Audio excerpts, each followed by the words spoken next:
Hello friends, welcome to self study guys. मैं हूं आपका दोस्त बंटी चौधरी। चलिए फ्रेंड्स, बात करने वाला हूं आपसे हाइट एंड डिस्टेंस के बारे में। जैसा कि आप जानते हो, क्वेश्चंस देखने को मिलते हैं, जैसे कि एक मीनार है, उसके ऊपर कोई ध्वज दंड है, उसकी लंबाई क्या होगी ये बताना होता है। कभी कभी एंगल फाइंड करना होता है। तो इस टाइप के क्वेश्चंस इसके अंदर देखने को मिलते हैं। तो गाइज ऐसा नहीं है कि ये क्वेश्चन आपको एयरफोर्स में देखने को नहीं मिलेंगे, या फिर बात करें आपसे कि एक्स ग्रुप में देखने को नहीं मिलेंगे या वाई ग्रुप में देखने को नहीं मिलेंगे। तो गाइज देखो, एयरफोर्स का जब कंबाइंड पेपर होता है तो वहाँ पे देखने को मिल सकते हैं हाइट एंड डिस्टेंस, क्योंकि 10th लेवल का होता है हाइट एंड डिस्टेंस। और गाइस, मैंने आपको बताया था कि 12th स्टैंडर्ड का कुछ भी आ सकता है। तो कुछ भी आ सकता है का मतलब क्या है कि 10th स्टैंडर्ड का जो भी मैथमेटिक्स होता है, मतलब 12th स्टैंडर्ड तक जो भी मैथमेटिक्स होता है, जहाँ पे आपके सामने 9th का हो, या है आपके सामने 10th का हो, 11th का हो, 12th का हो, तो सारा का सारा मतलब कुछ भी देखने को मिल सकता है यहाँ पे। ठीक है, तो हम बात कर रहे थे SSR डबल ए में भी क्या है। जैसे SSR के बारे में बात करें तो वहाँ पे हाइट एंड डिस्टेंस के क्वेश्चन पूछ सकता है, आराम से पूछ सकता है। और वो आपके सामने टॉपिक दे रखा है, आपके चैप्टर में देख सकते हैं, जहाँ पे आप सिलेबस देखते हैं, सिलेबस में देख सकते हैं, वहाँ पे सभी जगह देखने को मिलेगा। ठीक है, तो बात करेंगे आज आपसे हाइट एंड डिस्टेंस के बारे में। तो गाइज, एक ही वीडियो में आप क्लियर कर जाएंगे कि किस तरीके से हमें क्वेश्चंस को करना है। ठीक है, तो देखो यहाँ समझ लीजिए इसका मतलब क्या है। ये मैं बहुत दिनों से समझा रहा हूँ आपको, बहुत दिनों से बात कर रहा हूँ इसके बारे में। तो ये क्या दे रखा है, साइन थीटा इक्वल टू दे रखा है L/K, मतलब लंब बट्टे कर्ण। कॉस का मतलब क्या है, कॉस का मतलब है यहाँ पे आधार बट्टे कर्ण, मतलब ये पूरे की बात कर रहा हूँ मैं, ये रेशियो की बात कर रहा हूँ पूरा, आधार बट्टे कर्ण। टेन का मतलब क्या है, टेन का मतलब है यहाँ पे लंब बट्टे आधार। ठीक है, और यहाँ साइन का मतलब आप समझ गए, साइन थीटा इक्वल टू क्या है, इनको याद रखिएगा। सेम यहाँ पे है, ये है पंडित बद्री प्रसाद हर हर भोले। तो देखो ये क्या है, परपेंडिकुलर को दिखा रहा है, ये हाइपोटेन्यूज को दिखा रहा है, ये बेस को दिखा रहा है, ये हाइपोटेन्यूज को दिखा रहा है। बात करें यहाँ पे परपेंडिकुलर को दिखा रहा है, बेस को दिखा रहा है। क्लियर? तो चलिए गाइज स्टार्ट करते हैं। तो सबसे पहले कहना चाहूँगा, अगर आप इस चैनल पर नए हैं तो प्लीज़ चैनल को सब्सक्राइब कर लीजिएगा और बेल आइकन को क्लिक कर लीजिए, जिससे नोटिफिकेशन मिलेगा आपको सबसे पहले। तो गाइज क्लास को शेयर कर दीजिए। हम स्टार्ट करने वाले हैं आपके सामने क्वेश्चंस लेकर। तो देखिए कैसे क्वेश्चंस देखने को मिलते हैं। एक क्वेश्चन दे रखा है आपके सामने, जिसमें आपसे बोल रहा है कि एक मीनार है। क्वेश्चन देखो, मैं आपके सामने डिस्प्ले पर दिखा दूंगा, तो वहाँ देख लीजिएगा। देखिए क्वेश्चन दे रखा है आपके सामने, एक मीनार है जिसकी इस तरीके से यहाँ से कोई बंदा देख रहा है, तो क्या है, यों। ठीक है, अब आपसे पूछ रहा है, या क्वेश्चन क्या है कि एक मीनार है कोई भी, एक सेकंड रुकिएगा। क्वेश्चन है आपके सामने, एक मीनार के शीर्ष का उन्नयन कोण, एक मीनार के शीर्ष का उन्नयन कोण आपसे पूछ रहा है 60 डिग्री दे रखा है। क्या दे रखा है, 60 डिग्री दे रखा है। तो देखिए 60 डिग्री दे रखा है उन्नयन कोण, 60 डिग्री। और यहाँ से बोल रहा है कि यहाँ से, मतलब कोई व्यक्ति यहाँ से देख रहा है, तो यहाँ से और यहाँ तक की जो डिस्टेंस है, मतलब पाद की डिस्टेंस, तो क्या बोल रखा है उसने, 50√3 ये बोल रखी है। क्लियर? तो आपसे पूछ रहा है यहाँ पे गाइज क्वेश्चन में कि मीनार की ऊंचाई क्या होगी। आपसे पूछ रहा है मीनार की ऊंचाई क्या होगी। तो गाइज ये डिस्टेंस जो है गाइज आपकी मीटर में है। डिस्टेंस क्या है, मीटर में दे रखी है, मीटर। ये क्वेश्चन है आपके सामने, तो चलिए करिएगा। सबसे पहले देखो ABC, ठीक है, इतना क्लियर। जब इतना क्लियर हो गया तो अब क्या करेंगे, इतना फिगर पहले, सबसे ज़रूरी चीज़ है यहाँ पर पढ़ने के लिए कि हाइट एंड डिस्टेंस के अंदर अगर आपने फिगर बना लिया, समझ लो आपने 50% आंसर निकाल दिया है, उसका क्वेश्चन को सॉल्व कर दिया है 50%। इसका मतलब ये होता है फिगर बनाना, क्योंकि फिगर ही कभी कभी टफ पड़ जाता है बनाना। तो फिगर नहीं बनता तो हमारे क्वेश्चन को सॉल्व नहीं कर सकते। तो चलिएगा, आप ये देखिए, आपसे पूछ क्या रहा है, ये पूछ रहा है इसकी हाइट क्या है। क्या पूछ रहा है, इसकी हाइट क्या है। तो देखो ऐसा फॉर्मूला देखो, मतलब इनमें से ऐसा रेशियो देखो जिसमें हाइट भी आती हो, मतलब इसका परपेंडिकुलर आता हो, और आपके नीचे, मतलब इसके नीचे बेस भी आता हो। तो ऐसा कौन सा फॉर्मूला है इनमें से। तो यहाँ देखते हैं, ये लंब आ रहा है और कर्ण आ रहा है, नहीं है। ये आधार आ रहा है, कर्ण आ रहा है, नहीं है। लंब आ रहा है और आधार आ रहा है, लंब आ रहा है और आधार आ रहा है। तो बस मतलब परपेंडिकुलर आ रहा है और बेस आ रहा है। तो फॉर्मूला क्या होगा, टेन थीटा इक्वल टू होता है गाइज आपका लंब बट्टे आधार। तो लंब क्या है यहाँ पे, AB अपॉन आधार क्या है यहाँ पे, BC, इस तरीके से। तो बस, और थीटा क्या है, ये थीटा मान के चलते हैं, ये थीटा 60। तो देखो 10 60 डिग्री इक्वल टू AB क्या दे रखा है, H मान रखा है हमने, कुछ नहीं। BC क्या दे रखा है, ये दे रखा था उसने 50√3। क्लियर? यहाँ तक क्लियर होगा। अब देखो 10 60 की वैल्यू क्या होती है, √3 होती है गाइस, √3। ये दे रखा है H अपॉन 50√3। आप जब मल्टीप्लाई करेंगे तो सॉल्व करेंगे तो आपको समझ में आएगा। तो जैसे ही इसे सॉल्व करेंगे तो आपको समझ में आ जाएगा क्लियर। तो देखिए कैसे मल्टीप्लाई कर लो, इसके नीचे 1 मान के क्रॉस मल्टीप्लाई करेंगे तो आपका आंसर फाइंड होकर आ जाएगा। तो चलिए करते हैं, क्रॉस मल्टीप्लाई करो इसका।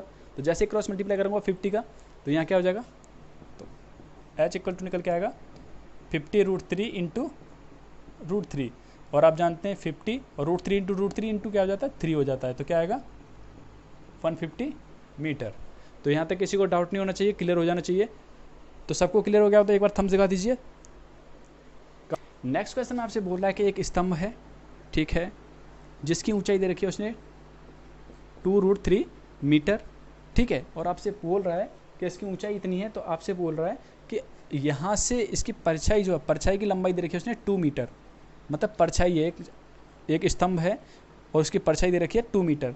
तो आपसे पूछ रहा है कि जहाँ पे उसका वो आएगा, मतलब जहाँ पे सनलाइट आएगी, मतलब यहाँ पे सनलाइट आ रही है, तो आपसे पूछ रहा है सिंपल कि यहाँ मान लो यहाँ पे सूर्य है कोई, मतलब यहाँ पे कोई सूर्य है तो यहाँ लाइट पड़ रही होगी, यहाँ पे देखो इसकी वजह से परछाई बनेगी, इतनी परछाई बनेगी। तो ये पूछ रहा है कि ये यहाँ से टकराने के बाद जो यहाँ पे वो आएगा एंगल बना रही है, वो कितने डिग्री का एंगल बनेगा, मतलब थीटा। हमने थीटा मान लिया है, तो ये मान लिया हमने ए, ये मान लिया बी और ये मान लिया सी। मतलब ये क्या है मीटर में गाइस, ये मीटर में है। तो आप देख लीजिए यहाँ पे क्या दे रखा है, लंब दे रखा है और आधार दे रखा है, लंब दे रखा है, आधार दे रखा है, एंगल पूछ रहा है। तो लंब और आधार किस में, tan में, तो tan थीटा इक्वल टू लंब क्या है यहाँ पे A B upon B C, B C क्या है बेस है, मतलब आधार है। तो देखो tan थीटा, थीटा में नहीं पता, थीटा में फाइंड करना है। तो ए बी की लंबाई क्या दे रखी है 2√3 अपॉन बी सी की लंबाई क्या है 2 है, तो 2 से 2 कट गया, तो हमारे पास क्या निकल के आया tan थीटा इक्वल टू, तो बताइए ये थीटा में कितने की वैल्यू होती है, ये tan थीटा के अंदर कितने की वैल्यू होती है, ये होती है tan 60 की वैल्यू, मतलब 60 डिग्री की। तो tan से tan कट गया तो थीटा क्या निकला 60 डिग्री। तो इसका आंसर ये क्या होगा 60 डिग्री। क्लियर, उम्मीद करता हूँ ये क्लियर हो गया होगा। आपको कोई भी डाउट हो तो कमेंट करके बताइएगा। चलिएगा नेक्स्ट बात करते हैं। नेक्स्ट क्वेश्चन आपके सामने दे रखा है जिसमें आपसे बोल रहा है एक 30 मीटर लंबी सीढ़ी है जो कि 15 मीटर ऊंची दीवार के सहारे खड़ी है, ठीक है। मान लो एक 15 मीटर ऊंची दीवार है, ठीक है, और वहाँ से एक सीढ़ी खड़ी है जो कि उसने बोला है कितनी मीटर है, ये 30 मीटर लंबी सीढ़ी है। ये क्या है 30 मीटर लंबी सीढ़ी है, ठीक है, और यहाँ पे कहीं ना कहीं ज़मीन पे टिकी होगी। क्लियर, ठीक है। तो आपसे बोल रहा है क्वेश्चन में कि इसके ऊपरी सिरे, मतलब इसके ऊपरी सिरा दीवार के शीर्ष पर स्पर्श कर रहा है, ठीक है, ऊपर शीर्ष पर कर रहा है, मतलब यहाँ पे कर रहा है, पूरा दीवार के ऊपर ही कर रहा है, ठीक है। तो आपसे बोल रहा है कि कितने, हाँ, तल के साथ में ये सीढ़ी जो है कितने डिग्री का एंगल बना रहा है। ये क्वेश्चन आपके सामने दे रखा है। तो आपसे पूछ रहा है इसकी वैल्यू क्या निकलेगी, ये आपको फाइंड करना है। चलिए फाइंड करते हैं। क्वेश्चन समझ पा रहे होंगे, क्वेश्चन में कोई मिस्टेक नहीं है, समझ गए होंगे क्वेश्चन क्या है, ठीक है। तो चलिएगा, मान लो वही कंडीशन ए बी सी, ठीक है। अब देखिएगा यहाँ दे रखा है आपके सामने क्या लंब, और क्या दे रखा है कर्ण। याद रखिए यहाँ क्या दे रखा है लंब मतलब परपेंडिकुलर, और ये क्या दे रखा है हाइपोटेन्यूज। तो परपेंडिकुलर और हाइपोटेन्यूज साइन के अंदर आ रहा है, साइन के अलावा किसी और के अंदर आ रहा है क्या, नहीं। यहाँ देखिए परपेंडिकुलर अपॉन कर्ण, मतलब लंब बट्टे कर्ण दे रखा है। तो लंब और कर्ण तो क्या होगा साइन थीटा। तो साइन थीटा इक्वल टू लंब बट्टे कर्ण, तो लंब क्या दे रखा है, ये दे रखा 15, और कर्ण क्या दे रखा है, ये दे रखा है 30। तो काटेंगे तो क्या आएगा 1/2। और आप जानते हैं साइन थीटा इक्वल टू 1/2। 1/2 कब आता है, ये होती है साइन 30 की वैल्यू। कितनी की वैल्यू होती है, साइन 30 की वैल्यू होती है। याद रखिएगा जब साइन 30 की वैल्यू होती है तो आप निकाल सकते हैं थीटा इक्वल टू क्या निकलेगा 30 डिग्री। कोई डाउट नहीं था इसमें, आराम से कर सकते थे। चलिएगा नेक्स्ट बात करेंगे। नेक्स्ट क्वेश्चन है गाइस कि एक पतंग यहाँ से कोई उड़ा रहा है, मान के चलो यहाँ से उड़ा रहा है कोई, यहाँ से कोई पतंग उड़ा रहा है। ये देखो ये पतंग उड़ा रहा है, यहाँ पे कोई पतंग है यहाँ पे, ठीक है, यहाँ पे कोई पतंग उड़ा रहा है।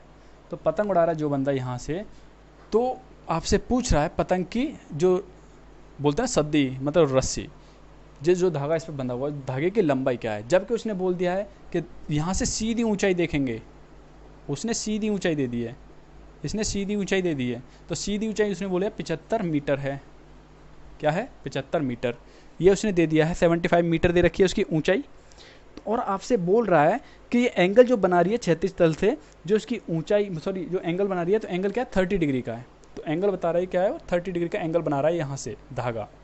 तो आपसे पूछ रहा है कि रस्सी की लंबाई, मतलब मुझसे x मीटर मान लेते हैं, इस तरीके से x इतना मान लेते हैं, ठीक है। ये मान लो यहाँ A B और C, तो आप देख सकते हैं यहाँ कौन सा एंगल लगेगा। कर्ण हमें फाइंड करना है और आपके पास दे क्या रखा है, परपेंडिकुलर दे रखा है, तो आप क्या लेंगे, साइन। तो साइन थीटा इक्वल टू क्या होता है, AB अपॉन BC हो जाएगा। तो देखो sorry AB upon AC, AB upon AC ये हो जाएगा, क्योंकि आप जानते हैं लंब बटे कर्ण होता है, तो लंब ये हो गया, कर्ण ये हो गया AC।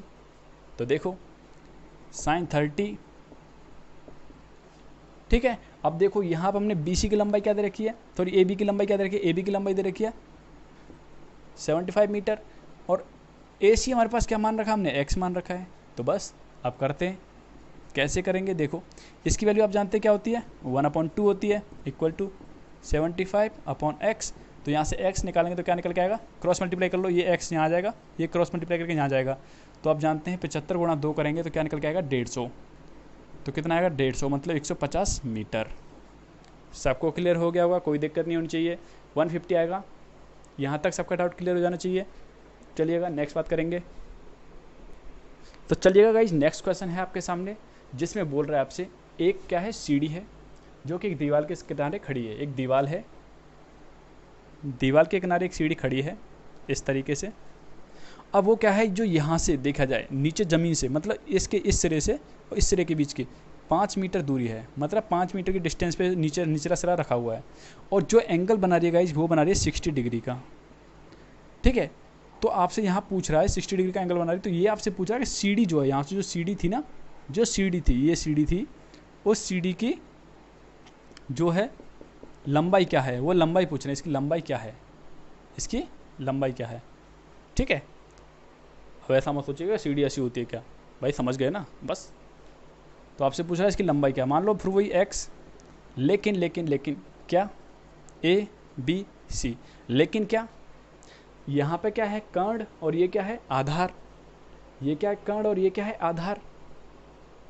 इसे बोलते हैं हाइपोटेन्यूज, इसे बोलते हैं बेस। तो बताइए कौन सा फॉर्मूला लगाएंगे जिसमें आधार हो और कर्ण हो। तो आधार और कर्ण क्या है, कॉस, बेस अपॉन हाइपोटेन्यूज। तो क्या होता है, कॉस। इसलिए मैं सबके एक एक करा दिया है question. Cos theta equal to क्या हो जाएगा, बेस अपॉन होता है कर्ण। तो बेस क्या है यहाँ पे, BC, और कर्ण क्या है यहाँ पे, AC। तो देखो यहाँ रखेंगे cos 60, ये क्या हो जाएगा, BC की लंबाई क्या दे रखी है, BC की लेंथ दे रखी है आपके सामने 5 मीटर, और AC आपको फाइंड करना है, x मान लिया। तो cos 60 की वैल्यू क्या होती है, 1/2 होती है गाइस। तो देखो, और x निकालेंगे तो क्रॉस मल्टीप्लाई। तो देखो यहाँ से क्या निकलेगा, x इक्वल टू निकलेगा 5 × 2, मतलब 10 मीटर। क्या निकलेगा, 10 मीटर। तो कोई दिक्कत नहीं होनी चाहिए, यहाँ तक क्लियर हो गया होगा सबको। कोई भी डाउट रह जाता तो प्लीज़ कमेंट करके बताइएगा। तो देखो अभी तक तो आपने कर लिए इजी क्वेश्चंस, अब थोड़े लेवल वाले क्वेश्चन लेके आए। यहाँ तक हम आपके सामने लेके चले, मतलब एक तरह से खेल रहे थे। ऐसे क्वेश्चंस भी देखने को मिल सकते हैं, जिसकी किस्मत अच्छी है, जिसकी किस्मत अच्छी नहीं है तो थोड़े टफ लेवल के आएंगे। आप देखिए कैसे आते हैं और क्वेश्चन कैसे कैसे बन सकते हैं, ये देखिएगा। नेक्स्ट क्वेश्चन देखिएगा इस, नेक्स्ट क्वेश्चन क्या है, एक पेड़ है, क्या है, एक पेड़। ऐसे क्वेश्चन बहुत पूछे जाते हैं, पेड़ वाले, जहाज वाले, ऐसे क्वेश्चन बहुत पूछे जाते हैं। तो देखिएगा, एक पेड़ है, इतना लंबा पेड़ था, अब तूफान आया भाई, और तूफान से क्या हुआ, टूट गया। अब मान के चलो वो यहाँ से टूटा, तो देखो इस तरीके से टूट के उसने क्या किया, यहाँ ज़मीन पर छू रहा है, और ज़मीन पर कितनी दूरी पर छू रहा है, वो छू रहा है 2√3, इस दूरी पर, मीटर इतनी दूरी पर छू रहा है, ठीक है। और एंगल कितना बना रहा है, एंगल बना रहा है वो 60 डिग्री का। क्या बना रहा है, एंगल बना रहा है वो 60 डिग्री का। तो आपसे पूछ रहा है कि उसके पेड़ की पहले ऊंचाई क्या थी। तो क्या कर रहा है, वो 60 डिग्री का एंगल बना रहा है यहाँ पर जब छू रहा है। तो आपसे पूछ रहा है इस पेड़ की पहले ऊंचाई क्या थी, इसकी ऊंचाई मतलब इसकी हाइट क्या थी टोटल। मतलब मान के चलो ये पेड़ ऐसे टूट गया तो मतलब ये डॉट डॉट हो जाएगा, एक तरह से ये डॉट डॉट में हो गया इस तरीके से, ठीक है। तो आपसे पूछ रहा है इसकी पहले ऊंचाई क्या थी। तो पहले ऊंचाई के लिए क्या होना चाहिए तुम्हारे पास, मतलब इसे मान लेता हूँ मैं आपके सामने x, मतलब यहाँ तक, जैसे मान के चलो A B, ये पॉइंट मान लिया हमने x, यहाँ तक की x दूरी मान ली। ये मान लेता हूँ मैं आपके सामने y, इससे मान लिया A B C और D, ठीक है, इस तरीके से। आप क्लियर। अगर आपसे पूछ रहा है पहले की ऊंचाई क्या थी, तो क्या कर देंगे आप, x निकाल देंगे, तो x को और y को दोनों को जोड़ देंगे तो पूरे पेड़ की हाइट निकल जाएगी, पूरे पेड़ की हाइट निकल जाएगी। बस करते हैं। करना क्या है, पहले कोई सा भी लगा लो। अब आपके सामने ये देखिए, ये क्या है, परपेंडिकुलर, और ये क्या है, बेस। तो बेस और परपेंडिकुलर को जो सेटिस्फाई करता है वो है टेन थीटा, और टेन थीटा इक्वल टू होता है लंब बटे आधार। तो लंब क्या है, BC अपॉन आधार क्या है यहाँ पे, CD। तो देखो टेन 60 और टेन 60, यहाँ जैसे मैं 60 रखूँगा यहाँ वैल्यू, तो आप जानते हैं टेन 60 की वैल्यू क्या होती है, √3 इक्वल टू BC की लंबाई हमें ज्ञात करनी है, मतलब यहाँ पे x मान रखा है इसे, x अपॉन CD की लेंथ क्या दे रखी है, 2√3। अब क्रॉस मल्टीप्लाई करेंगे, करके देख लो, यहाँ करेंगे इसका यहाँ करेंगे, तो देखो x इक्वल टू क्या निकल के आता है, x इक्वल टू निकल के आएगा यहाँ से 2 और √3, तो ये आएगा 2√3 इंटू √3। तो एक तरह से क्या निकलेगा, x की वैल्यू यहाँ से निकालेंगे तो मल्टीप्लाई कर लीजिए 6 मीटर, तो x की वैल्यू निकल के आएगी आपके सामने 6 मीटर। अब आपको क्या करना है, जब 6 मीटर आपके सामने निकल के आ गई x की वैल्यू, अब y की निकालनी है। क्या करना है, अब y की निकालनी है। तो y की कैसे निकालनी है, तो देखो y क्या है यहाँ पे, आपका कर्ण का काम कर रहा है, मतलब हाइपोटेन्यूज का काम कर रहा है, और हाइपोटेन्यूज और आधार या फिर हाइपोटेन्यूज और कर्ण कुछ भी ले लो, कोई दिक्कत नहीं होती। हाइपोटेन्यूज और आधार, तो हाइपोटेन्यूज क्या है यहाँ पे, कर्ण को बोलते हैं, और आधार क्या है, कॉस। तो कॉस का फॉर्मूला लगा लीजिए, कॉस इक्वल टू क्या होता है, कॉस थीटा इक्वल टू हो जाएगा आधार अपॉन हाइपोटेन्यूज, मतलब बेस अपॉन हाइपोटेन्यूज। तो बेस क्या है यहाँ पे, CD है, और हाइपोटेन्यूज क्या है यहाँ पे, BD है। क्लियर, इतना क्लियर हो गया होगा। तो देखो cos 60, तो यहाँ 60 रखेंगे, cos 60 की वैल्यू क्या होती है, 1/2 क्या होता है, 1/2 होता है। CD क्या दे रखे आपके सामने, 2√3। क्लियर, और आपके सामने BD की आपको लंबाई ज्ञात करनी, मतलब ये दे रखा आपके सामने y, क्या दे रखा y, तो निकाल लीजिए, इसका मल्टीप्लाई यहाँ कर देंगे और इसका मल्टीप्लाई यहाँ कर देंगे, तो y इक्वल टू क्या निकल के आता है, y इक्वल टू निकल के आएगा 4√3 मीटर। इतना निकल के आया। अब आपसे पूछ रहा है इसकी लेंथ क्या है, तो दोनों को क्या कर देंगे, ऐड कर देंगे गाइस। जब दोनों को ऐड कर देंगे, जोड़ देंगे, तो आपका आंसर निकल के आ जाएगा। तो चलिएगा जोड़ लीजिए, जैसे जोड़ूंगा तो क्या निकल के आता है, x + y करेंगे तो 6 + 4√3 ये निकल के आएगा। क्लियर, इतना क्लियर हो गया होगा। तो क्या ये क्या होगा, आपका आंसर हो गया। अब देखो कभी कभी ऑप्शन में ऐसा आंसर नहीं दे रखा होता, ये मीटर में क्या है, आंसर है आपका। अब देखिए कभी कभी ऑप्शन में नहीं दे रखा होता, तो आप क्या करेंगे, अब देखो जैसा ऑप्शन है आपको ऑप्शन से मैच करना पड़ेगा, तो चलिए करते हैं। अगर पहले मैं यहाँ से कॉमन ले लेता हूँ, क्या 2 कॉमन ले लेता हूँ, चलो 2 कॉमन ले लेता हूँ, यहाँ क्या बचेगा, 3 + 2√3। क्लियर, ये बचेगा। अब मैं कह रहा हूँ यहाँ से मैं √3 कॉमन ले रहा हूँ, तो 2√3 कॉमन ले लिया, मतलब 2 से पहले ले लिया था, अब √3 कॉमन ले रहा हूँ, तो √3 कॉमन लूँगा तो यहाँ क्या बचेगा, इस 3 को मैं लिख सकता हूँ, देखिएगा इस 3 को मैं लिख सकता हूँ √3 का होल स्क्वायर, कोई दिक्कत नहीं होती यहाँ तक। इसको आगे लिखना चाहूँगा तो ऐसे लिख सकता हूँ √3 इंटू √3, कोई दिक्कत नहीं है। तो देखिए इसमें से एक ये वाला कॉमन ले लूँगा, तो क्या बचेगा यहाँ पे √3, और √3 यहाँ पे कॉमन तो है ही, जब यहाँ से कॉमन निकल जाएगा तो क्या बचेगा +2। तो आपका आंसर ये भी आपका आंसर हो सकता है। तो भाई ये मत सोचिएगा कि ये तो कहीं मैच ही नहीं कर रहा, तो भाई मैच नहीं कर रहा तो मैच कराओ ना। क्लियर, तो उम्मीद करता हूँ यहाँ क्लियर हो गया होगा, कोई भी डाउट नहीं होगा यहाँ तक। कोई डाउट है तो प्लीज़ कमेंट करके बताइएगा। तो चलिएगा नेक्स्ट क्वेश्चन देखिएगा। तो आप यहाँ क्वेश्चन से ये तो समझ पा रहे होंगे कि सबसे ज़्यादा यहाँ पे जो ज़रूरत है हमें, इंपॉर्टेंस है, किस चीज़ की इंपॉर्टेंस है यहाँ पे, इस चीज़ की है। ये आपको अच्छी तरह से आते हैं तो आराम से कर पाएंगे। तो ये शॉर्ट तरीका मैंने आपके लिए बताई दिया, लाल बट्टे का अपॉन ये दे रखा है, क्या दे रखा है, पंडित बद्री प्रसाद अपॉन हर हर भोले। क्लियर, यहाँ से समझ पा रहे होंगे। इंग्लिश वाले भी, हिंदी वाले इसे बोलते हैं लंब कर्ण, आधार कर्ण, लंब आधार, और इंग्लिश वाले होते हैं perpendicular, hypotenuse, base, hypotenuse, perpendicular और बेस। क्लियर, इतना समझ पा रहे होंगे। अब दूसरी बात किस चीज़ पे डिपेंड है कि हमें अंडर रूट में कोई वैल्यू आती है, कभी कभी आंसर में आ जाता है, तो इसकी वजह से भी आंसर चेंज हो जाता है। और जब ये आंसर चेंज हो जाता है तो आपको ध्यान देना है कि रूट को हम कुछ कर सकते हैं क्या। ठीक है, अब देखो नेक्स्ट क्वेश्चन दे रखा है आपके सामने कि एक मीनार है। क्या है, एक मीनार है। चलिए, एक मीनार है।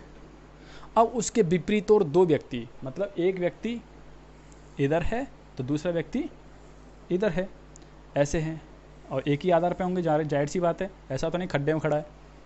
ठीक है, अब बोल रहा है कि इस मीनार की जो ऊंचाई है 25 मीटर है। मीनार की ऊंचाई क्या है 25 मीटर है। अब उसने बोला है कि मीनार की ऊंचाई 25 मीटर है, तो आपके साथ जो जो इनके साथ में जो एंगल बना रहा है, तो अब जाहिर सी बात है जो नज़दीक होता है वो बड़ा एंगल बनाएगा।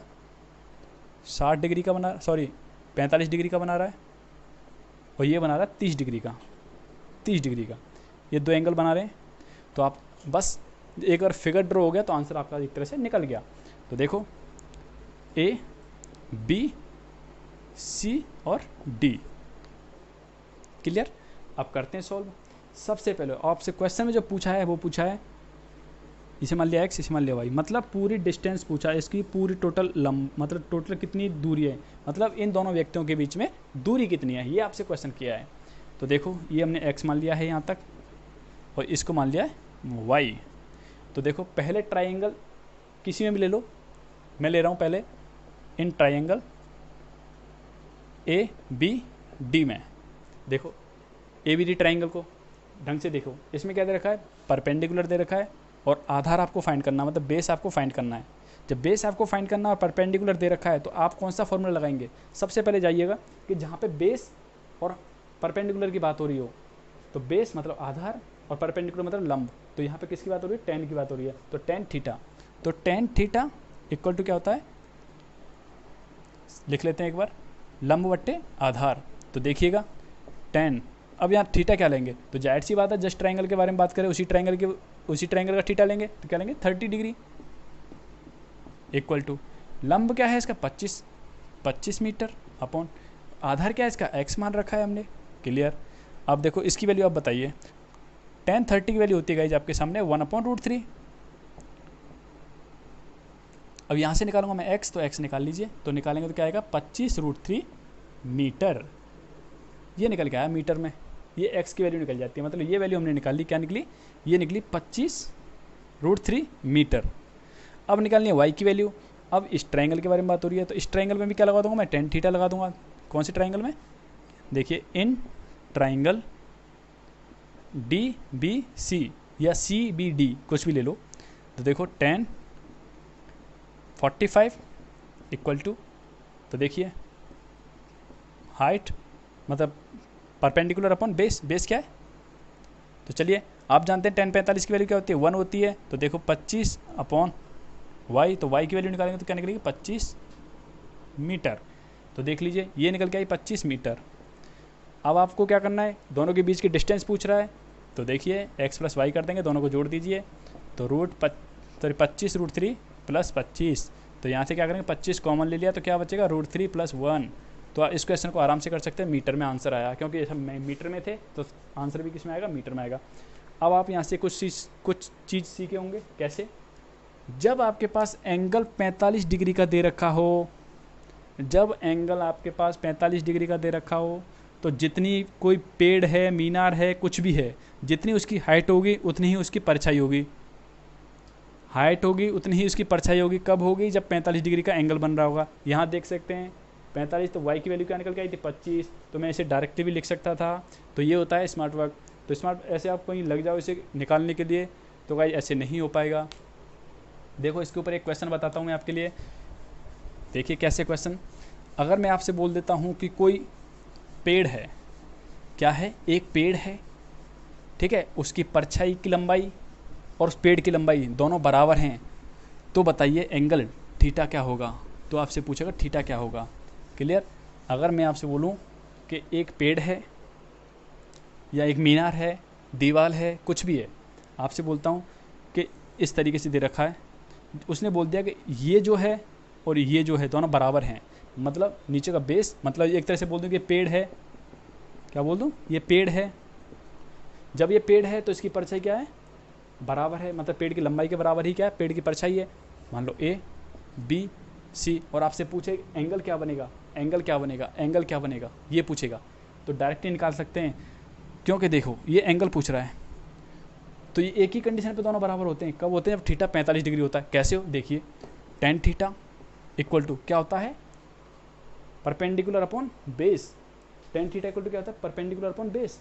तो देखो परपेंडिकुलर अपॉन बेस होता है, तो देखो टेन थीटा इक्वल टू, ये दे रखा है आपके सामने x, और ये क्या दे रखा है x, तो x से x कट गया, तो मतलब 1, तो tan 45, sorry tan theta equal to 1, और 1 कब होता है? टेन 45 डिग्री पर। तो 10 से 10 कटेगा तो थीटा की वैल्यू क्या है? 45 डिग्री। तो आप डायरेक्टली बोल सकते हैं जब इसकी परछाई या किसी मीनार की परछाई और मीनार की ऊंचाई दोनों बराबर हैं तो वो हमेशा एंगल क्या बना रहा होगा? 45 डिग्री का। इतना क्लियर हो गया होगा, कोई दिक्कत नहीं होनी चाहिए यहाँ तक। तो देखिए गाइस, नेक्स्ट क्वेश्चन आपके सामने दे रखा है जिसमें आपसे बोल रहा है कि एक क्या है? हवाई जहाज। मतलब एक हवाई जहाज है, नीचे क्या है? नदी है। नीचे क्या है? नदी है, और एक हवाई जहाज जा रहा है ऊपर उड़ता हुआ, ठीक है। अब उसके दाएं ओर, मतलब दाएं ओर और बाएं ओर, दाएं ओर बाएं ओर दो शिप है, मतलब पानी के जहाज हैं। यहाँ हवाई जहाज है और नीचे पानी के जहाज हैं। मतलब ये हवाई जहाज जा रहा है भाई, और यहाँ क्या है? पानी के जहाज हैं, ठीक है। यहाँ क्या है? पानी के जहाज हैं। तो ये पानी के जहाज हैं, और उधर क्या है आपके सामने? मतलब ये जा रहा है, ठीक है। तो आपसे बोल रहा है कि इसके जो एंगल दे रखे हैं, उसने दोनों के बीच के एंगल दे रखे हैं, और एंगल से पहले इसने दे रखा है कि यहाँ पर ये दोनों के बीच की जो डिस्टेंस है ना वो 100 मीटर है। क्या है? 100 मीटर है। तो आपसे बोल रहा है क्वेश्चन में, इसका एंगल दे रखा है आपका एक, और इसका भी एंगल आपके सामने दे रखा है। एक सेकेंड, इसका एंगल देखिए, इसका एंगल दे रखा है। एक एंगल तो है आपका 60 डिग्री का, एक है 45 डिग्री का, ठीक है। तो किसी को भी मान लो, कोई दिक्कत नहीं है यहाँ पे। इसे मान लेता हूँ मैं 45 डिग्री, क्योंकि थोड़ा दूर है, और ये मान लिया हमने 60 डिग्री का।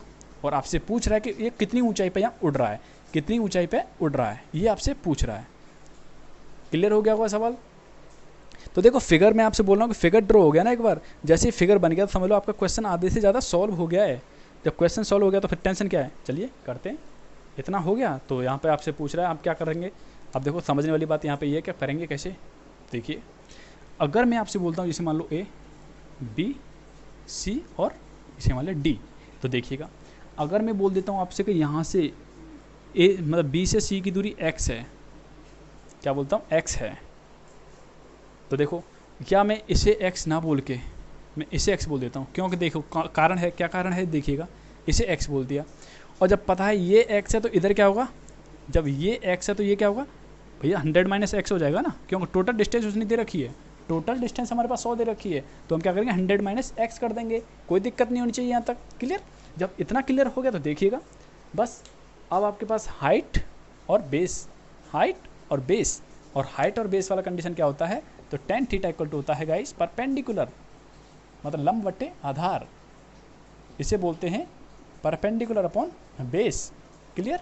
तो देखिए टेन थीटा, अब कौन से ट्राइंगल बात कर रहा हूँ? इन ट्राइंगल, पहले ट्राइंगल लिखता हूँ, ए सी डी, ए सी डी, ए सी डी, मतलब मैं बात कर रहा हूँ आपसे इस ट्राइंगल के बारे में, इस ट्राइंगल के बारे में, इस ट्राइंगल के बारे में बात कर रहा हूँ। तो देखिएगा, तो क्या है? हाइट क्या है? h, बेस क्या है इसका? x। तो देखिए, टेन 45 रखूँगा, तो जैसे मैं 45 डिग्री रखूँगा तो आप जानते हैं टेन 45 की वैल्यू क्या होती है? 1 होती है। चाहे मैं आगे कर देता हूँ इसके, टेन 45 की वैल्यू क्या होती है? 1 होती है। तो h अपॉन x, तो यहाँ से देख सकते हैं क्या निकल के आएगा? h और x दोनों क्या है? इक्वल, दोनों इक्वल निकल के आएंगे। सिंपल इसी बात से डायरेक्टली भी कर सकते थे, क्योंकि ये 45 है तो ये h है तो ये भी h होगा, मतलब ये दोनों क्या होंगे? आपस में बराबर होंगे। वैसे भी कर सकते थे हम। चलिए, अब इस वाले ट्राइंगल की बात कर रहा हूँ मैं। चलिएगा, कौन सा ट्राइंगल है? इन ट्राइंगल ए बी सी, और ट्राइंगल ए बी सी में देखिएगा 60 डिग्री दे रखा है, और हाइट अपॉन बेस, हाइट क्या है यहाँ पे? h, और बेस क्या है यहाँ पे? ये देख सकते हैं। और आप जानते हैं टेन 60 की वैल्यू क्या होती है? √3। तो √3 और क्रॉस मल्टीप्लाई करके यहाँ लेके आऊँगा तो क्या बनेगा? 100 माइनस x h, ये बनेगा। और जब ये बनेगा तो आपसे पूछ तो क्या रहा था? हाइट पूछ रहा था। तो हाइट पूछा तो आप करना क्या चाहेंगे? यहाँ पे क्या करना चाहिए हमें? तो देखो, 100 में मल्टीप्लाई किया तो 100√3 आ गया, माइनस। अब देखो, इस x की जगह इक्वेशन इससे, इस x की जगह यहाँ पे क्या रख सकता हूँ? h रख सकता हूँ x की जगह। अब आप बोलेंगे भाई x की जगह h रख रहे हो, इससे अच्छा h की जगह x क्यों नहीं रख रहे? तो भाई आप ये देखो ना, हमें पूछ क्या रहा है? हाइट पूछ रहा है। तो हाइट पूछ रहा है तो हम इससे अच्छा यही है ना कि इसको एलिमिनेट कर दें, इसको ही हटा दें यहाँ से। तो चलिए, इसका मल्टीप्लाई करेंगे तो देखो, इसकी जगह क्या कर दूँगा? h कर दूँगा, तो h √3 हो जाएगा इक्वल टू h। क्लियर? यहाँ तक सबको डाउट क्लियर हो गया होगा? तब यहाँ पे क्लियर हो गया। तो देखिए, अब इसको मैं इधर ले जाता हूँ, तो क्या बचेगा, इधर तो बचेगा 100√3, और जब ये h कॉमन ले लूँगा वो उधर से, तो यहाँ क्या बचेगा, ये इधर प्लस का है, सॉरी माइनस का, उधर जाएगा तो प्लस का हो जाएगा, तो क्या बचेगा प्लस का √3 + 1 ये बचेगा। तो यहाँ से h निकाल सकता हूँ आराम से। तो h निकालूंगा तो क्या निकलेगा, h = 100√3 अपॉन ये निकलेगा, ये आपका आंसर निकलेगा। अब इसको सोल्व करने का तरीका भी है और एक तरह से हम इसे ऐसे भी छोड़ सकते हैं। तो ये आंसर भी हमारा करेक्ट हो सकता है। अगर ऑप्शन में नहीं है, मैच नहीं कर रहा, तो आप क्या करेंगे इसमें, समझिएगा, √3 माइनस और √3 माइनस, हमने ऊपर नीचे मल्टीप्लाई कर दिया, √3 - 1 से, √3 - 1 से ऊपर नीचे मल्टीप्लाई कर दिया। तो यहाँ से आप क्या समझ पा रहे हैं, ये देखो, ये हो गया a + b, ये हो गया a - b, तो क्या बन गया a² - b² का फॉर्मूला, तो a² - b² का फॉर्मूला। तो यहाँ देखिएगा, तो h = निकालूंगा, h = 50√3, तो सॉरी 100√3, 100√3, ये तो ये रहा 100√3। अब इसका मल्टीप्लाई हो रहा है, तो क्या लिख दूंगा, मल्टीप्लाई 3 - 1 अपॉन, अब देखो a + b और a - b मतलब a² - b², तो √3 का स्क्वायर करूँगा तो क्या आएगा, 3 आएगा, माइनस, और 1 का स्क्वायर करूँगा तो 1 आएगा। तो यहाँ से घटाएंगे तो क्या बचेगा, 2 बचेगा, क्या बचेगा, 2 बचेगा। तो चलिए यहाँ 2 बचा, और 2 से काटा 100 को तो क्या आएगा, 50। तो देख सकते हैं h = क्या निकलेगा, 50√3 √3 - 1। क्लियर हो गया होगा सबका। ये मीटर में है दे रखा है, ये डिस्टेंस मीटर में दे रखी है, तो ये भी क्या होगा, मीटर में ही होगा। तो उम्मीद करते हैं क्लियर हो गया होगा, कोई दिक्कत नहीं होनी चाहिए, कोई भी डाउट नहीं होना चाहिए, यहाँ तक सबका क्लियर हो गया होगा। किस तरीके से करते हैं याद रखिएगा, आंसर को देख के चलना है, हमें ऑप्शंस को देख के चलना है। अगर ऑप्शन में ये आंसर दे रखा होता तो यही आंसर करेक्ट था, लेकिन ये नहीं दे रखा, तो आप क्या करेंगे, ऊपर नीचे इस तरीके से मल्टीप्लाई करेंगे। तो मतलब अंडर रूट को हटाने की कोशिश, और कोशिश क्या, अंडर रूट को नीचे से हटाना ही होता है। तो अंडर रूट को हमने नीचे से हटाया, तो देख सकते हैं यहाँ पे अंडर रूट में आया क्या कुछ वैल्यू, यहाँ कुछ है क्या, कुछ नहीं अंडर रूट में, नीचे अपॉन में नहीं होनी चाहिए, अंडर रूट में ऊपर हो सकती है, लेकिन नीचे नहीं बचनी चाहिए। क्लियर, इतना क्लियर हो गया होगा, कोई दिक्कत नहीं होगी यहाँ तक। चलिएगा नेक्स्ट बात करेंगे। तो चलिए नेक्स्ट क्वेश्चन दे रखा है। नेक्स्ट क्वेश्चन आपसे बोल रहा है गाइस कि एक क्या है, मीनार है। चलिए एक मीनार है, मीनार, तो चलो एक मीनार बना देते हैं। ये एक मीनार है, ठीक है, जिसकी लंबाई दे रखी है उसने, ऊंचाई मतलब 20 मीटर, और आपसे बोल रहा है कि यहाँ पे कोई बिंदु है, इतनी दूरी पर कोई बिंदु या व्यक्ति मान लो, कुछ भी मान लो, एक बिंदु है, और इस मीनार के ऊपर क्या है, एक ध्वज दंड मतलब एक झंडा लगा हुआ है, झंडा लगा हुआ है एक इसके मीनार के ऊपर, मतलब यहाँ से इसके ऊपर एक मीनार के ऊपर क्या लगा हुआ है, झंडा लगा हुआ है, मान लो जैसे ये लगा हुआ है, ठीक है, इस तरीके से, ठीक है, इस तरीके से लगा हुआ है, एक झंडा लगा हुआ है। तो उसने सवाल किया है आपसे, क्वेश्चन किया है कि इसके आधार से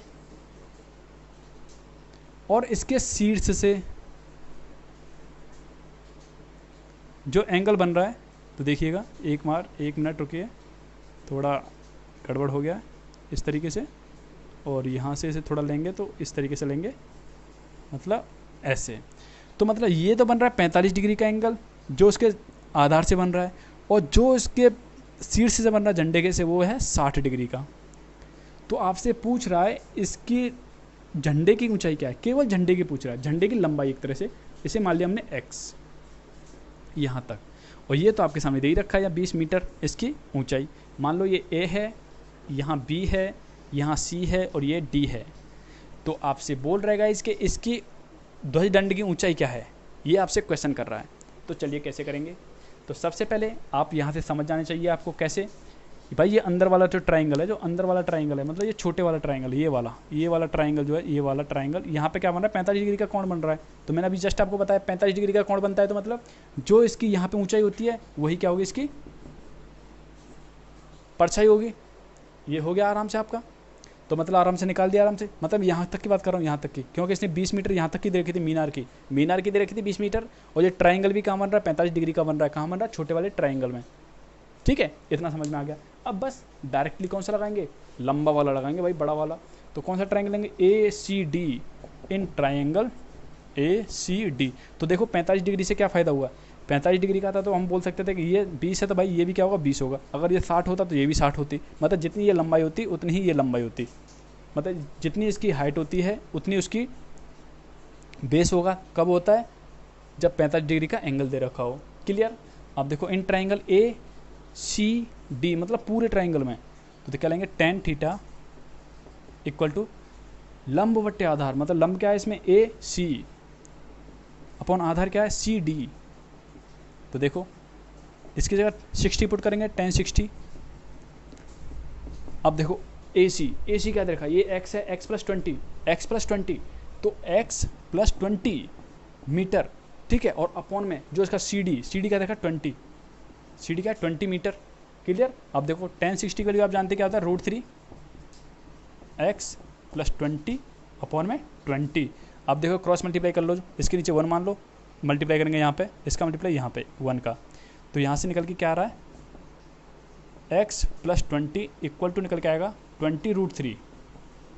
तो देखिए x निकालूंगा तो x इक्वल टू क्या निकलेगा 20√3, उधर जाएगा तो माइनस का 20 करेंगे, तो x निकालेंगे तो 20 कॉमन, यहाँ आएगा √3 - 1 इस तरीके से, और ये क्या आएगा मीटर। तो आपसे पूछ रहा था ध्वज दंड की लंबाई क्या है, तो हमने x मान के चले थे। ट्राइंगल अंदर वाले ट्राइंगल को आप समझ पाए होंगे हमने कैसे बोला। यहाँ पे 45 डिग्री दे रखा, तो 45 डिग्री एक ऐसा एंगल होता है जहाँ पर किसी भी मीनार की ऊंचाई और उसकी परछाई दोनों बराबर होती हैं। तो ये 20 है तो ये भी 20 होगा, इसलिए आप समझ पाए होंगे इस क्वेश्चन को कि किस तरीके से हमें सॉल्व करना है। क्लियर। कोई तो चलिए गाइस नेक्स्ट क्वेश्चन है आपके सामने कि किसी मीनार है, कोई स्तंभ है,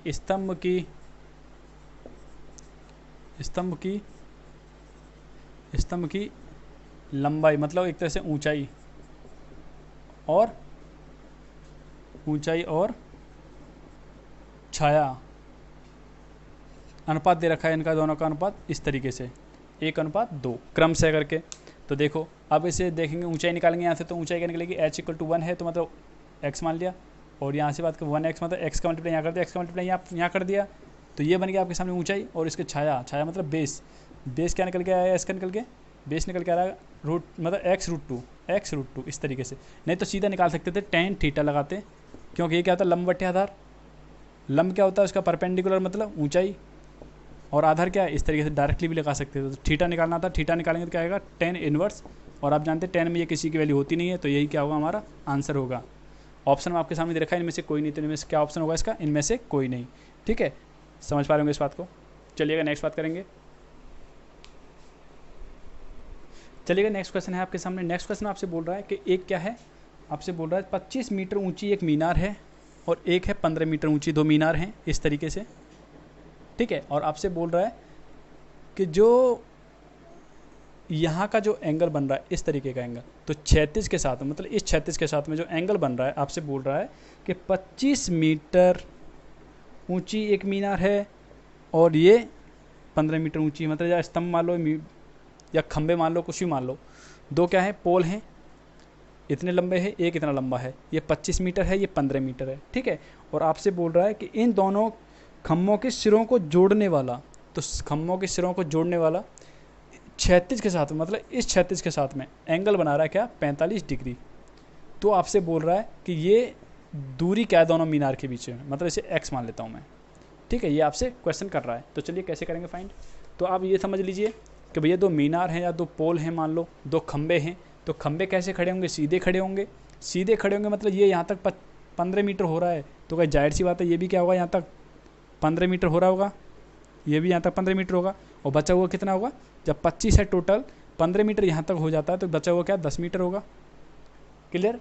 तो देखो ए बी और सी इन्हीं की डिस्टेंस निकाल लो, मतलब इसी से निकाल लो, इस ट्रायंगल से यहाँ की ये दूरी निकल जाएगी, और यही दूरी क्या होगी, ये होगी, क्योंकि दो लाइन है भाई, मतलब दो खंबे इस तरीके से खड़े हुए हैं, जो यहाँ इतनी दूरी होगी वही इतनी दूरी होगी यहाँ पे बीच में भी। क्लियर। अगर मैं ये डिस्टेंस फाइंड कर देता हूँ तो ये भी फाइंड हो जाएगी एक तरह से। क्लियर। जब ये फाइंड हो जाएगी तो आप देख सकते हैं कैसे, देखो यहाँ कौन सा फॉर्मूला लगा सकता हूँ, इसे मान लो x, जब ये x मान रखा तो ये भी क्या होगा x होगा। तो देखो tan थीटा इक्वल टू यहाँ पे क्या है परपेंडिकुलर क्या है ए बी और अपॉन बी सी, इसका आधार हो गया, और tan थीटा की वैल्यू क्या 45, तो समझ सकते हैं यहाँ 45 डिग्री दे रखा है, डायरेक्टली भी निकाल सकते थे। जब ये 10 मीटर है तो ये भी क्या होगा 10 मीटर होगा, क्योंकि यहाँ 45 डिग्री है। तो देखो निकाल के देख लो, 10 45 ए बी क्या बचा हुआ था ये 10 मीटर अपॉन बी सी क्या था x था। आप जानते हैं 10 45 की वैल्यू 1 होती है, तो 10/x, तो x की वैल्यू निकालेंगे तो 10 मीटर। यहाँ तक किसी को कोई डाउट नहीं रहना चाहिए, क्लियर हो गया होगा। तो इस टाइप के क्वेश्चन भी आपसे पूछे जाते हैं, क्लियर। तो चलिए गाइस नेक्स्ट क्वेश्चन बारे में बात करते हैं। तो देखिए गाइस फिगर बन जाते हैं तो आप समझेंगे इनमें कुछ नहीं है, और जब फिगर नहीं बनते तो समझ लो इसमें बहुत कुछ है। तो देखिएगा एक और क्वेश्चन दे रखा है। नेक्स्ट क्वेश्चन आपसे बोल रहा है कि 8 मीटर लंबी क्या है, एक सीढ़ी है। 8 मीटर लंबी एक सीढ़ी है। सीढ़ी मतलब आप देखेंगे सीढ़ी, वही उसी के बारे में बात कर रहा हूँ। तो ये गली है, गली, ये गली आ रहा है। एक मकान यहाँ पे खड़ा है आपका, और एक मकान आपका यहाँ पे है। इस तरीके से 2 मकान हैं। गली आप जानते हैं 2 मकानों के बीच में इस तरीके से है। अब जब हमने सीढ़ी यूँ लगा रखी है इस तरीके से, तो ये एंगल बना रही है इस दीवार के साथ में 30 डिग्री का। ये 30 डिग्री के एंगल पर खड़ी है इस तरीके से, और इसकी लंबाई क्या है 8 मीटर। ठीक है, ये दे रखी है। ये मकान था एक। अब क्या किया, इस निशानी को उठाया और हमने इधर पलट दिया, मतलब इस मकान पे ले लिया। इस मकान पे मतलब इसको पॉइंट यही रखा, यहीं मतलब यही पॉइंट रहा, हमने उठा के यूँ पलट दिया। अब यहाँ जो एंगल बन गया वो बन गया 45 डिग्री का इसके साथ में। और ये क्या है 8 मीटर। इसकी भाई सीढ़ी की उसमें थोड़ा कम हो जाएगा, परिवर्तन हो जाएगा। सीढ़ी की लंबाई चौड़ाई मतलब उसकी जो लंबाई देखिए उस लंबाई में थोड़ा परिवर्तन हो जाएगा, लंबाई थोड़ा बदल जाएगी। जब लंबाई नहीं बदलेगी इतना पता है। तो आपसे क्वेश्चन कर रहा है, क्वेश्चन में क्या पूछ रहा है, आपसे पूछ रहा है इस गली की चौड़ाई क्या है, इस गली की चौड़ाई क्या है। तो देखो अगर मैं यहाँ से यहाँ तक x मान लेता हूँ और ये यहाँ से यहाँ तक y मान लेता हूँ, तो अब तो हो जाएगा भाई, अब तो हो जाएगा। अब क्या दिक्कत हो गई, तो चलिए कर दीजिए। ये मान लो a b c d और e, इस तरीके से तो करते हैं। पहले इस ट्रायंगल को लेते हैं तो समझ सकते हैं गाइस। तो यहाँ कौन सा लगा, यहाँ पे क्या दे रखा है आपके सामने, ये दे रखा है आपके सामने कर्ण, और ये दे रखा है आधार। तो आधार और कर्ण का फॉर्मूला क्या होता है, cos इक्वल टू, तो cos equal to cos theta equal to होता है आधार बट्टे कर्ण। कौन से ट्रायंगल के बारे में बात कर रहा हूँ, ए बी सी। ट्रायंगल कौन से, ए बी सी में। तो देखो आप जानते हैं थीटा की वैल्यू क्या 45, और cos 45 की वैल्यू क्या होती है 1/√2। ए आधार क्या है x है, और कर्ण क्या है 8। तो यहाँ से x की वैल्यू निकालेंगे तो x इक्वल टू क्या निकल के आता है, देखिएगा x इक्वल टू निकलेगा 8/√2, ये निकल के आ रहा है। अब यहाँ पे क्या करेंगे, √2 को हटाना है नीचे से, तो √2 का गुणा ऊपर करेंगे, √2 का गुणा नीचे करेंगे।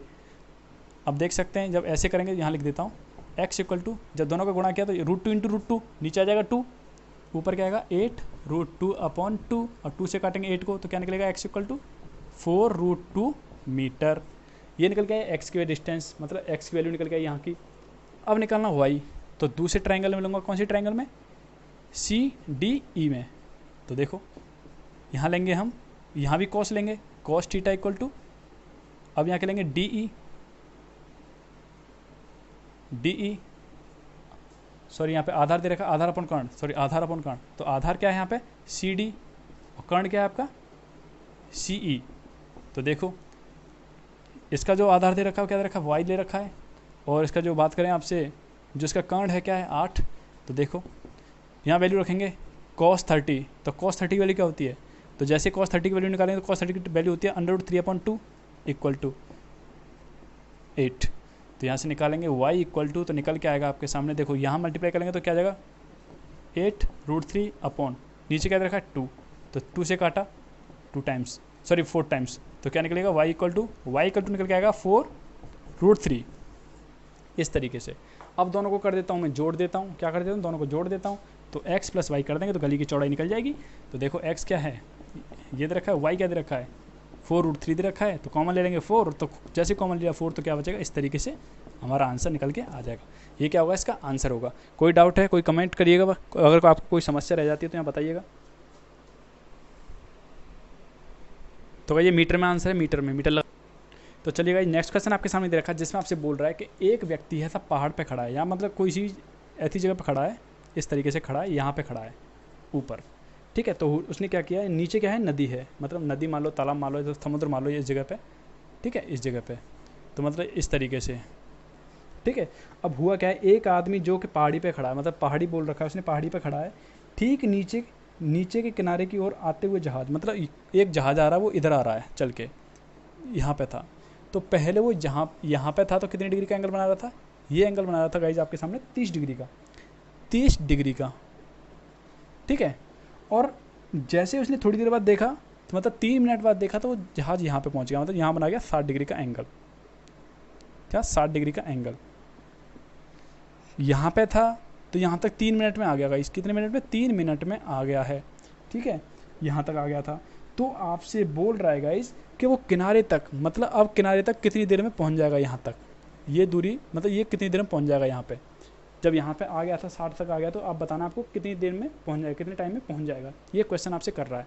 मतलब 3 मिनट में यहाँ आ गया, अब 3 मिनट के बाद कितने टाइम में यहाँ तक पहुँच जाएगा। देखो A, B, C और D। तो देखो निकालते हैं। पहले इसकी निकालेंगे, जो इसकी tan थीटा इक्वल टू करेंगे परपेंडिकुलर, मतलब इससे मान लेता हूँ मैं आपके सामने x मान लेता हूँ, और इससे मान लेता हूँ जो आपके सामने, चलो ये x मान रखे हमने, तो x मान लेता हूँ हाइट को, तो x upon perpendicular upon base. तो ये बेस हमें पता नहीं है, इसे मान लेता हूँ मैं y इस तरीके से। अब ये एंगल दे रखा है 60 डिग्री, और आप जानते हैं tan 60 की वैल्यू क्या होती है, √3। इस तरीके से यहाँ देखिएगा y इक्वल टू निकल के आ रहा है, सॉरी x इक्वल टू निकल के आ रहा है, यहाँ पे x इक्वल टू निकल के आ रहा है √3y, ये निकल के आ रहा है x इक्वल टू, इतना कर सकते हैं। अब देखो, अब मैं पूरे ट्राइंगल के बारे में बात करूँगा। पूरे ट्राइंगल में ये था इन ट्राइंगल ABC में, अब ट्राइंगल ABD में। तो देखो यहाँ भी वही फॉर्मूला लगाऊँ, tan equal to tan 30 equal to tan 30, तो क्या होगा, लंब बट्टे आधार, लंब क्या है x। अब आधार की बात आती है, आधार हमने मान रखा है, इसने इसे x मान रखा है, तो इसे मैं क्या बोल सकता हूँ, y, सॉरी z बोल देता हूँ, चलो z बोल देता हूँ, क्या बोल देता हूँ, z बोल देता हूँ, क्या बोल देता हूँ, z बोल देता हूँ, तो z मान लेता हूँ। तो क्या जाएगा y प्लस z, इस तरीके से ये मान लिया, क्यों ये y मान लिया, z मान लिया। 3 मिनट का हम हिसाब बताएंगे किस तरीके से, कितने टाइम में पहुँचेगा, उसने टाइम पूछा है। तो देखो 1/√3, tan की वैल्यू जानते हैं, tan 30 की वैल्यू। तो देखो यहाँ से निकालेंगे, तो x यहाँ मल्टीप्लाई होगा इधर, और ये इधर आ जाएगा, तो मतलब y plus z equal to निकल के आ रहा है √3x, ये निकल के आ रहा है। अब इक्वेशन इसको देखो और इक्वेशन इसको देखो, मतलब इक्वेशन इसको देखो और इक्वेशन इसको देखो। तो यहाँ से एक इक्वेशन फर्स्ट मान लो, इसे इक्वेशन सेकंड। तो आप क्या करेंगे, आपको करना क्या है, यहाँ पे आपको कुछ नहीं करना, आपको यहाँ से x को एलिमिनेट करना है। तो x की जगह ये पुट कर दूंगा, तो देखो y plus z equal to √3। अब x की जगह वैल्यू पुट कर रहा हूँ ये वाली, तो √3y, इस तरीके से। क्लियर। तो देखो plus z equal to multiply करूँगा तो क्या आएगा, 3y आ जाएगा। इतना क्लियर। जब इतना क्लियर हो गया, तो देखो इसको मैं इधर पहुँचाऊँगा, तो माइनस हो जाएगा, घट जाएगा, तो z इक्वल टू क्या बचेगा, 2, मतलब 2y बचेगा, z इक्वल टू। तो आप ये समझिए कि z की वैल्यू क्या है, 2y के इक्वल है। मतलब ये डिस्टेंस 10 मीटर होगी, तो ये कितनी होगी, 5 होगी, क्यों, तभी तो इक्वलाइज कर सकते हैं। तो यहाँ से निकालेंगे y की वैल्यू, तो y इक्वल टू निकल के आएगा z/2, z/2 मतलब z की आधी। मतलब ये जो दूरी थी ना, ये दूरी उसने 3 मिनट में की है, और अब आपके सामने बची हुई है इसकी आधी दूरी। तो गाइस जब पूरी दूरी को, मतलब इस दूरी को तय करने उसे, मतलब z दूरी को तय करने में उसे लग रहा था 3 मिनट, 3 मिनट लग रहे थे। तो अब बताइए z/2 मतलब आधी दूरी को तय करने में कितना टाइम लगेगा, तो 3 का आधा कर देंगे, मतलब 1.5 मिनट में क्या होगा, यहाँ से कहाँ पहुँच जाएगा, ठेठ किनारे पे पहुँच जाएगा, जहाँ पे उसे चाहिए, मतलब उसके एग्जैक्ट पॉइंट पर पहुँच जाएगा जहाँ पे उसे पहुँचना है। क्लियर। तो हो गया सवाल फिनिश। तो इतना क्वेश्चन आपको समझ में आया कि नहीं आया, ये आपको कमेंट करके बताना है। कोई डाउट रह जाता है, कोई प्रॉब्लम है, तो प्लीज़ कमेंट करके बताइएगा। तो गाइस ये क्वेश्चन जो हमने आपके सामने प्रोवाइड किए, तो उम्मीद करते हैं इन क्वेश्चनों के आधार पर आप सारे क्वेश्चन सॉल्व कर सकते हैं। अगर आपको फिर भी कोई समस्या है, तो आप हमारे व्हाट्सएप पर कर सकते हैं, कमेंट कर सकते हैं, व्हाट्सएप पे हमारे पास उसे भेज सकते हैं जो भी आपके सामने क्वेश्चन है। क्लियर। तो उम्मीद करते हैं क्वेश्चन आपको पसंद आएंगे, वीडियो भी आपको पसंद आएगा, तो वीडियो को लाइक करिएगा, शेयर करिएगा अपने फ्रेंड्स के लिए, और चैनल को सब्सक्राइब करिएगा और बेल आइकन को क्लिक कर लीजिए। मिलते हैं आपसे नेक्स्ट वीडियो में, अभी लेते हैं आपसे विदा। Thank you friends, thank you so much. जय हिंद, जय भारत, नमस्कार।